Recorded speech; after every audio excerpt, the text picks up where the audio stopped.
오늘 주시는 하나님의 말씀은 요한복음 17장 1절부터 5절까지 말씀입니다. 요한복음 17장 1절부터 5절까지입니다. 우리 주어진 말씀을 같이 읽도록 하겠습니다. 예수께서 이 말씀을 하시고 눈을 들어 하늘을 우러러 이르시되 아버지여 때가 이르러 사오니 아들을 영화롭게 하사 아들로 아버지를 영화롭게 하게 하옵소서. 아버지께서 아들에게 주신 모든 사람에게 영생을 주게 하시려고 만민을 다스리는 권세를 아들에게 주셨음이로소이다. 영생은 곧 유일하신 참 하나님과 그가 보내신 자 예수 그리스도를 아는 것이니이다. 아버지께서 내게 하라고 주신 일을 내가 이루어 아버지를 이 세상에서 영화롭게 하였사오니 아버지여 창세 전에 내가 아버지와 함께 가졌던 영화로서 지금도 아버지와 함께 나를 영화롭게 하옵소서. 아멘. 할렐루야. 복된 주일 또 2부 예배에 우리 귀한 성도들이 현장에서 함께 예배를 드리고 또 온라인으로 하나님 앞에 또 예배드리는 여러 가정들이 있습니다. 그곳에도 주의 은혜가 함께 하시기를 축원합니다. 저희들은 주일 오전 예배를 통해서 요한복음의 말씀을 지금 계속적으로 전하고 또 듣고 있습니다. 요한복음에는 특별히 13장부터 오늘 이 17장까지가 예수님께서 체포를 당하시고 십자가에 죽으시는 바로 그 주간에 되어진 사건들을 집중적으로 특별히 예수님의 말씀을 중심으로 기록해 놓았습니다. 우리가 13장에서 다락방 강론이다라는 본문을 보셨습니다. 우리 예수님께서는 마가의 다락방에서 사랑하는 제자들과 함께 만찬 나누기를 기다리셨다고 말씀하셨습니다. 6월절 만찬입니다. 주님께서는 그 식탁의 자리에서 제자들에게 손수 발을 씻기시는 일을 하셨죠. 그러면서 섬김에 대해서 말씀하셨고 또 떡을 찢어서 제자들에 나누어 주시면서 이것은 너희를 위해 찢는 나의 몸이라고 하시고 또 포도주를 나누시면서 너희를 위해 흘리는 나의 피라고 주님 말씀하시는 성찬을 제정하셨습니다. 그리고 세 계명을 너희에게 주는데 서로 사랑해라. 너희가 서로 사랑함으로써 내 제자인 것을 세상이 알게 할 것이다. 주님은 그렇게 분부하십니다. 주님은 이 만찬의 석상에서 또 다른 말씀들을 하시고 이제는 이동을 하시는데 그 마가의 다락방에서 나오셔서 이제는 저 기드론 골짜기를 지나서 겟세마네 감람산 쪽으로 이동을 하시면서 아마 그 길가 쪽에 있는 포도밭을 지나면서 포도나무 강론, 포도 강론에 대한 얘기를 하시죠. 나는 포도나무요 너희는 가지다라는 말씀을 통해서 우리가 그리스도에게 붙어 있을 때에 그 안에 거할 때에 열매를 맺게 되는 삶에 관한 부분을 하시고 농부의 기쁨은 열매라는 말씀을 통해서 하늘 아버지가 농부로서 우리에게 열매를 기다리시는 것을 말씀하셨습니다. 16장에서는 우리 예수님께서 내가 가면 보혜사 성령을 보내신다는 말씀을 하시고 그 성령을 기다려라 라는 말씀을 하시죠. 그리고 이 말씀의 말미가 되는 16장 29절에 가면 제자들이 이렇게 반응을 합니다. 지금은 비유로 말씀치 않고 이렇게 밝히 말씀하시니 저희들이 잘 알겠습니다. 이제는 당신이 하나님께로부터 온 자인 것을 알고 우리가 그렇게 믿습니다라는 고백을 합니다. 우리 주님께서 아마 이 대답을 기쁘게 여기시면서 31절에 이렇게 대답하시죠. 이제는 너희가 믿느냐라고 주님께서 말씀하십니다. 그러면서 32절 그러나 이제 너희가 뿔뿔이 흩어질 때가 오는데 바로 곧 온다. 나를 혼자 둘 때가 오는데 이미 왔다고 말씀하시며 이제 불과 한두 시간 뒤에 주님이 체포를 당하시고 그리고는 제자들은 그 자리를 다 도망치는 것을 주님은 말씀하시죠. 그러나 내가 혼자 있는 것이 아니다. 내 아버지께서 나와 함께 하신다. 그리고는 16장의 마지막 33절 내가 이것을 너에게 일러주는 이유는 너희로 내 안에서 평안을 누리게 하려 합니다. 세상에서는 너희가 환난을 당하겠지만은 그러나 내가 세상을 이겼다. 너희는 담대해라. 그 말씀을 마치십니다. 자 이제 이 말씀을 마치고 난 다음 주님의 마음은 너무 많은 감정들로서 주님께서는 그 마음이 벅차오르셨습니다.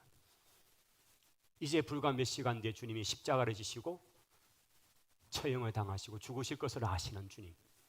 그런데 이 순간에 주님은 이 말씀을 하시고 눈을 들어서 하늘을 우러러서 기도하기를 시작하십니다. 이 요한복음 17장은 예수님의 기도라고 그렇게 표현합니다. 예수님의 대제사장을 위치해서 기도하시는 내용인데 이 17장은 세 부분으로 나누어 볼 수가 있습니다. 1절부터 5절까지는 예수님께서 이 땅에 오신 그 일을 이루어 드린, 그래서 당신 자신을 위한 아버지 하나님 앞에 아뢰 기도하고 하는 그런 자신을 위한 기도가 있고요. 그리고 6절부터 19절까지는 자기 곁에 있는 제자들을 위한 기도를 합니다. 이제 곧 이들이 나를 인해서 고난을 받게 될 것이고 내가 떠난 이후에 남겨진 이들이 당할 여러 가지 많은 일들을 주님께서 아시기 때문에 이 남아있는 자들을 위한 기도를 주님께서 하시는데, 아버지요, 나는 아버지께로 가지만 이들은 세상에 남겨지지만은 아버지께서 이들을 붙들어 달라고, 우리가 하나인 것 같이 이들도 하나가 되어서 세상 가운데서 능히 내가 그들에게 맡겨진 이 사랑의 사명을 가지고 이길 수 있도록 그런 중보 기도를 하십니다. 그리고 20절부터 26절은 이 제자들을 통해서 믿게 될 수많은 오고 오는 세대의 그리스도인들, 즉 우리에게까지 주시는 그런 중보 기도가 세 번째 파트에 있습니다. 그래서 17장 전체는 예수님의 기도 세 가지 부분으로 나누어 볼 수가 있는데요. 오늘 저는 그 첫 번째 부분을 중심으로 말씀을 풀어가려고 합니다. 예수님의 기도, 또 다른 말로 예수님의 소원입니다. 우리 예수님께서 사랑하는 제자들과 함께 만찬 이후에 포도밭을 지나서 겟세마네가 있는 저 감람산으로 가기 위해 기드론 골짜기를 통과하기 바로 직전에 주님은 이 기도를 하나님 아버지 앞에 올리고 있습니다.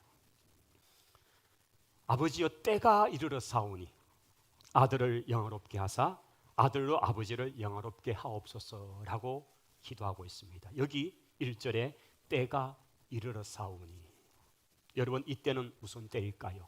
이때는 이제 불과 몇 시간 뒤에 주님께서 십자가를 지시고 온 인류의 죄를 담당하시는 바로 그 순간을 말씀하는 것입니다. 이 기도는 예수 그리스도의 마지막 소원이라고 표현될 수 있는 내용이지요. 이렇게 십자가의 죽음을 앞에 두고 하나님 앞에 기도를 드리면서 가장 먼저 하신 그것은 내가 아버지를 영화롭게 하게 하소서라고 기도하고 있습니다. 다시 1절을 보시면 아버지여, 때가 이르러 사오니 아들을 영화롭게 하사 아들로 아버지를 영화롭게 하게 하옵소서. 여기서 아들은 예수님 당신을 가리키고 있습니다. 당신이 하나님의 아들로서 하나님 아버지 앞에 드리는 기도에 그의 간절한 소원, 주님의 기도요, 그 소원은 아버지 하나님을 영화롭게 하는 것입니다. 사람의 죄되는 목적이 무엇이냐는 소요리 문답의 그 첫 번째 대답이 뭡니까? 하나님을 영화롭게 하는 것이고 그를 영원토록 즐거워하는 것입니다. 여러분, 우리가 이 땅에 존재하는 이유는 하나님을 영화롭게 하는 것이고 그분을 영원토록 즐거워하는 것인 줄을 믿습니다. 이것은 예수님의 소원입니다.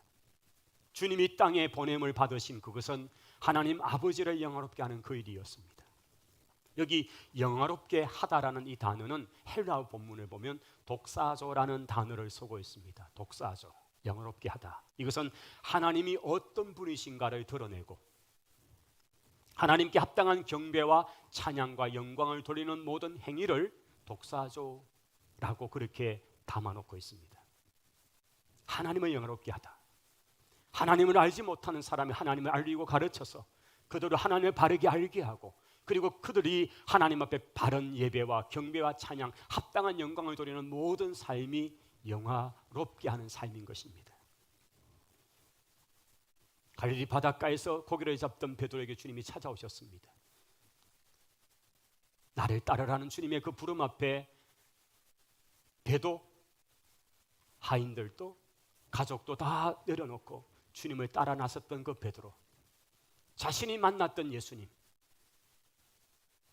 그 예수님이 하나님의 아들이시고 보통의 분이 아니라는 사실을 깨닫고 그는 그 그리스도 앞에, 그리고 그리스도가 증거하는 그 하나님을 향해서 그의 삶을 드리는 것입니다. 이것이 바로 독사조죠. 영화롭게 하는 것입니다. 베스다 전역의 수많은 사람들 속에서 자기의 도시락을 내어 주님 앞에 드리는 그 어린아이의 행위, 주님의 손에 드려지고 주님께 사용되기를 원하는, 주님이 누구신가를 그가 그 말씀 통해서 그가 느끼면서 그분 앞에 자기를 내어드리는 그 순간, 이것이 독사조죠. 하나님을 영화롭게 하는 것입니다.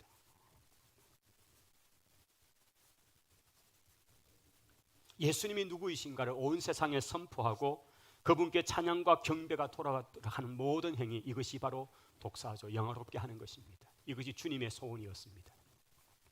지금 21세기의 최고의 설교가 한 분은 우리에게 그런 말씀을 합니다. 선교가 교회의 최종적 목적이 아니다. 교회의 최종적 목적은 그 선교를 통해서 하나님을 알지 못하는 민족, 하나님을 알지 못하는 그 사람들이 그리스도께로 나오고 하나님께 나와서 그분 앞에 합당한 예배와 영광을 드리는 예배자로 서는 것이 선교의 궁극적인 목적이요 교회의 목적이어야 된다. 이것이 바로 예수님의 소원이요 예수님의 목적과 같은 얘기죠. 선교 그 행위 자체가 아니라 결국 선교의 궁극적인 목적은 하나님을 알지 못하던 민족이든 그 백성이 하나님을 바르게 알게 하고, 그리고 그들이 하나님을 예배하지 않고 우상을 예배하던 그 자리에서 하나님께 예배하는 자리로 돌아오는 것, 그래서 하나님께 합당한 예배를 드리는 삶으로 바뀌어지는 것, 이것이 하나님을 영원롭게 하는 독사조인 것입니다. 오늘 우리의 기도가 예수님의 기도 같아야 할 것입니다. 주님, 우리를 영원롭게 하셔서 우리가 하나님을 영원롭게 하는 삶을 살기를 원합니다. 하나님을 알지 못하고 하나님께 바른 예배를 드리지 못하던 그들이 하나님을 바르게 알게 되고, 그리고 하나님 앞에 합당한 영광을 돌릴 수 있기를 원합니다.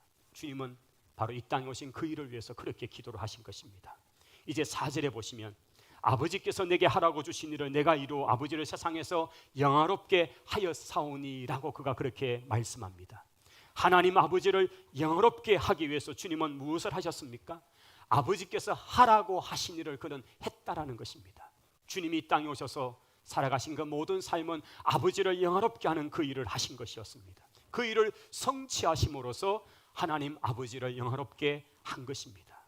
자, 그러면 예수님이 세상에 오셔서 해야 했던 구체적인 일이 무엇인가? 그것은 2절에 잘 나타나 있습니다. 우리 2절을 한번 같이 읽어보도록 하겠습니다.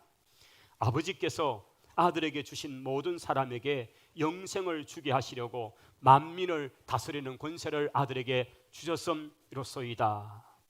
아버지께서 아들에게 주신 모든 자에게 영생을 주게 하는 것, 하나님께서 예수님을 통해서 시키신 그 일은 하나님의 백성으로 선택받은 모든 사람이 영생을 얻도록 그들을 찾는 것이라는 것입니다. 요한복음 3장 16절 17절의 말씀에 하나님이 세상을 이처럼 사랑하사 독생자를 주셨으니 이는 저를 믿는 자마다 멸망치 않고 영생을 얻게 하려 하심이라. 하나님이 그 아들을 세상에 보내신 것은 세상을 심판하려 하심이 아니요 그로 말미암아 세상이 구원을 받게 하려 하심이라. 할렐루야. 여기에 하나님의 구원의 놀라운 계획이 있고 그 계획에 철저하게 살아가신 예수님의 고백이 있는 것입니다. 하나님이 예수님을 통해 주신, 즉 구원받기로 작정된 모든 사람들을 구원하는 그 일을 위해서 주님은 이 땅에 오셔서 그 일에 집중하셨다는 것입니다. 이 세상에 영생을 가져다 주는 것이 바로 예수님이 하나님으로부터 받은 명령이요 받은 사명이라는 사실인 것입니다. 주님은 이 일을 함으로 하나님을 영화롭게 하였다라고 고백하고 있습니다. 여러분, 영생이 무엇입니까? 영생은 구원과 같은 말이 됩니다. 이걸 그냥 글자 그대로 한다면 영원히 죽지 아니하는 생명이라고 그렇게 한자 의미를 가져올 수 있습니다. 그러나 여기서 단순히 안 죽는 생명을 여기서 말하는 영생이 아닌 것입니다. 여러분, 안 죽는 생명은 천국이 아니라 지옥에도 있습니다. 지옥은 죽으려도 죽을 수 없는 곳입니다.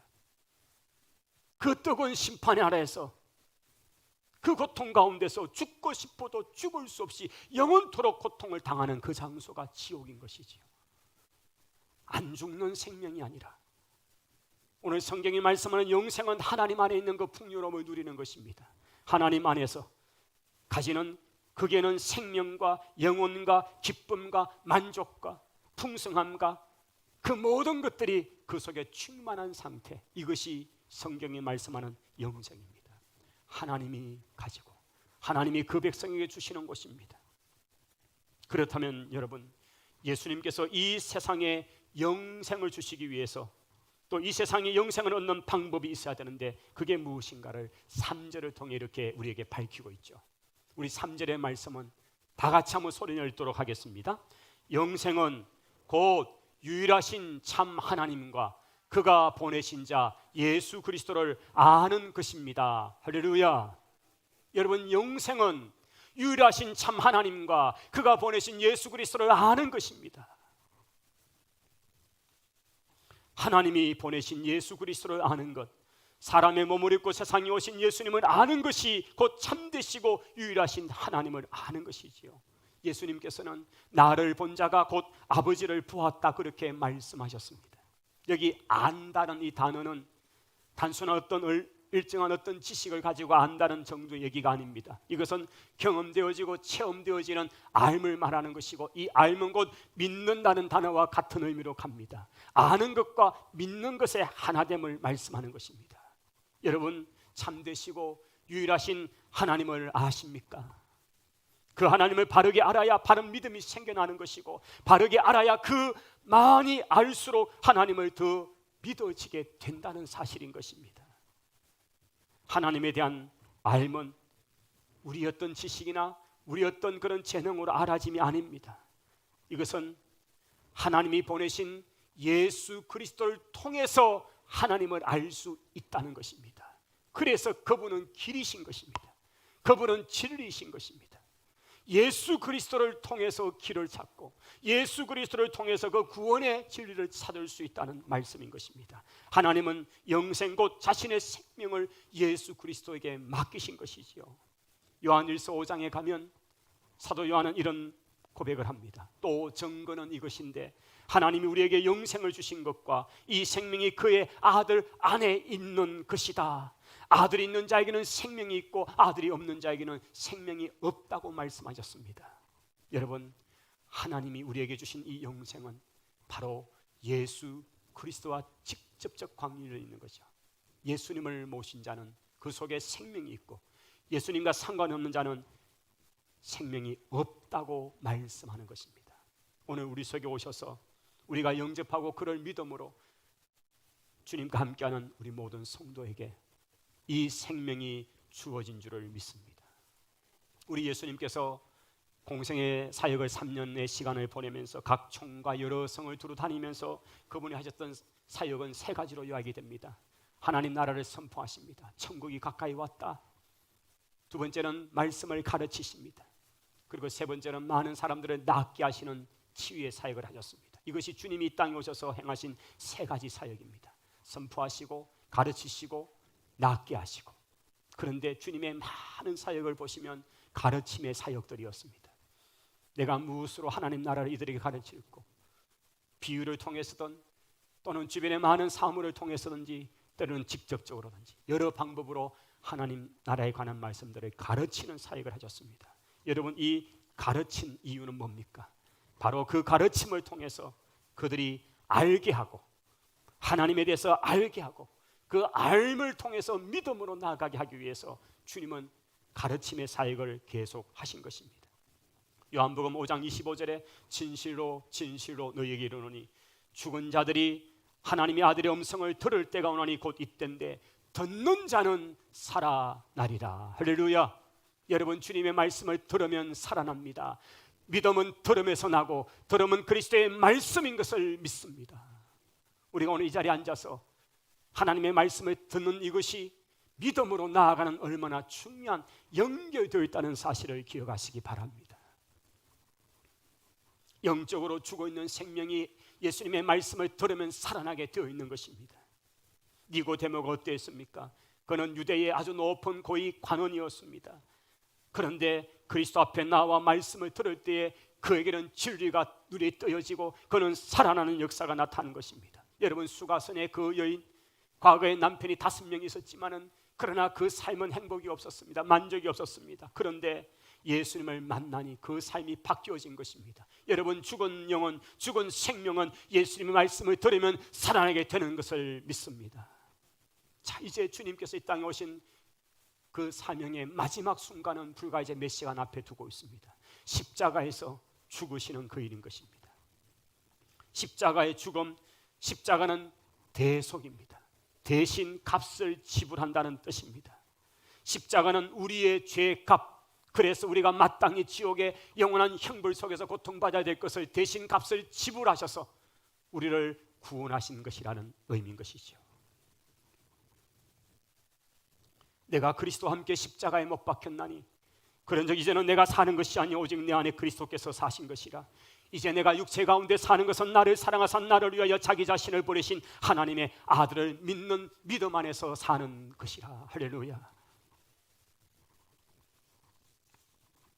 하나님의 아들이 십자가에서 자기 생명을 대신 지불하시고 살려주시고 사오신 그것이 바로 오늘 여러분 한 분 한 분이라는 사실입니다. 지극히 높으신 하나님이 그 하나님의 아들, 그분이 우리를 위해서 자기의 목숨을 내어주신 그 결과 오늘 저와 여러분이 하나님의 자녀로 이렇게 서게 되었다는 사실입니다.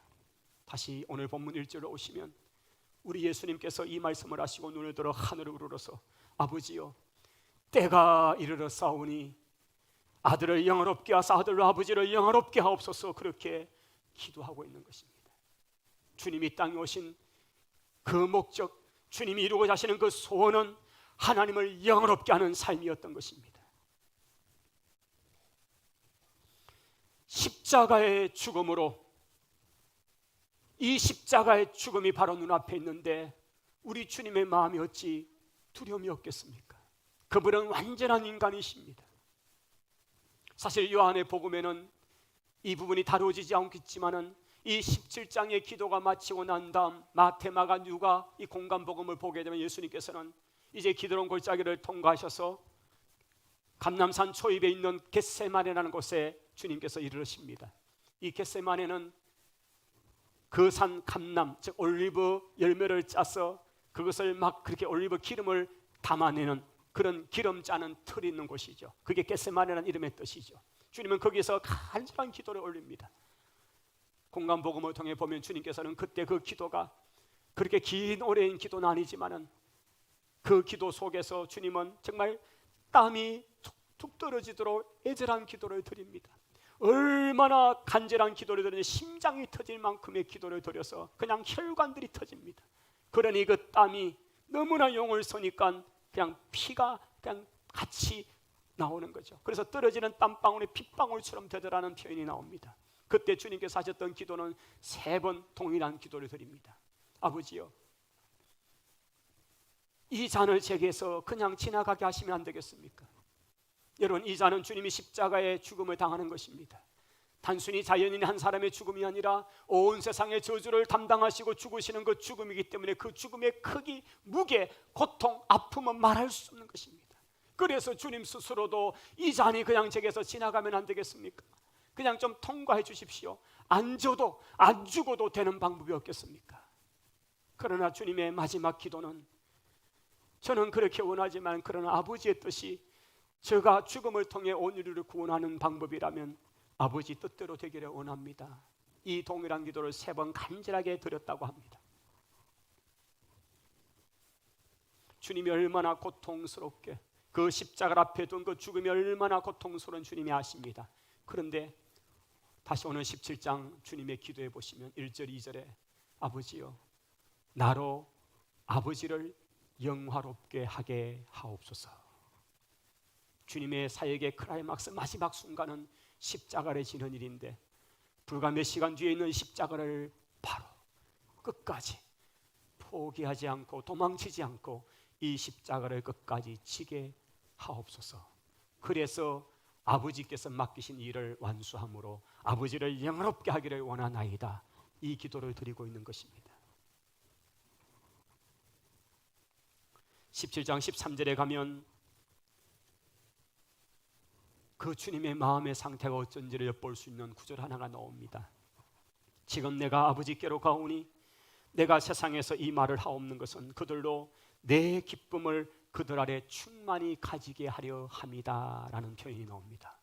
여기 주님의 지금 마음 상태 속에, 마음 속에 기쁨이라는 단어를 지금 표현하고 있습니다. 아니 지금 곧 죽을 분이, 아니 곧 죽으시는 분이 두려움에 덜덜 떠는 그런 상태가 아닙니다. 여러분, 사형수를 가까이서 보았던 장로님의 그 간증을 통해 보면요, 이 사형수들은 죽는다는 얘기를 듣고 나면 그때부터 음식도 먹지 못하고 마지막 나오는 최고 좋은 음식도 그 대부분 먹지를 못한답니다. 그리고 이제는 저 문을 통과해서 사형장으로 가게 되는 걸 아는 순간에 그 걸음이 떨어지지 않고요, 그리고는 막 그냥 신뢰를 다 해버리고 그렇게 가는데 그냥 죽으러 가는 걸 아는 사람이 가지는 그 죽음의 공포 앞에 견딜 수 없는 두려움들이 있다고 말합니다. 그런데 우리 주님께서는 당신의 죽음을 아시지만은, 그런데 오늘 이 17장 13절에 내 기쁨을 그들 안에 충만히 가지게 하기를 원한다는 그런 기도를 하고 있습니다. 여러분, 주님의 기쁨이 제자들 속에 있기를 원한다는 이 기쁨 도대체 뭔가요? 15장 11절에 주님은 이런 말씀을 미리 하신 적이 있습니다. 내가 이것을 너희에게 일러주는 것은 내 기쁨이 너희 안에 너희 기쁨을 충만케 하기 위해서다라는 말씀을 하십니다. 십자가를 앞에 둔 예수님, 그리고 십자가를 불과 이제 몇 시간 앞에 두고 온 예수님께서 그 공포스럽고 두려울 수 있는 그 순간에, 그러나 주님에게는 기쁨, 이게 무슨 기쁨일까요? 그것은 아버지가 나를 이 땅에 보내신 그 사명을 완수한 기쁨, 내가 아버지를 영화롭게 하였다는 이 기쁨. 여러분, 이 기쁨인 거죠. 여러분, 사명, 그것이 어렵고 힘든 게 문제가 아니더라고요. 그 사명을 이루었을 때, 그 사명을 감당했을 때에 다 이루었다는 그 고백 속에는 허탄하다는 얘기가 아닙니다. 그 속에는 말할 수 없는 기쁨, 세상이 줄 수 없는 기쁨, 내가 아버지의 뜻을 이루어 드림으로 아버지를 영화롭게 하였습니다라고 하는 그 기쁨, 이것이 충만한 상태인 것이죠. 이 기쁨은 자기의 십자가를 자기의 영광으로 보는 데서 나오는 기쁨입니다.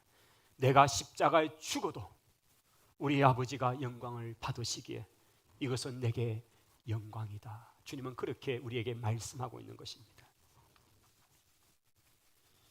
오늘 우리 역시도 예수님처럼 아버지를 영화롭게 하는 것을 최고의 소원으로 삼을 수 있기를 바랍니다.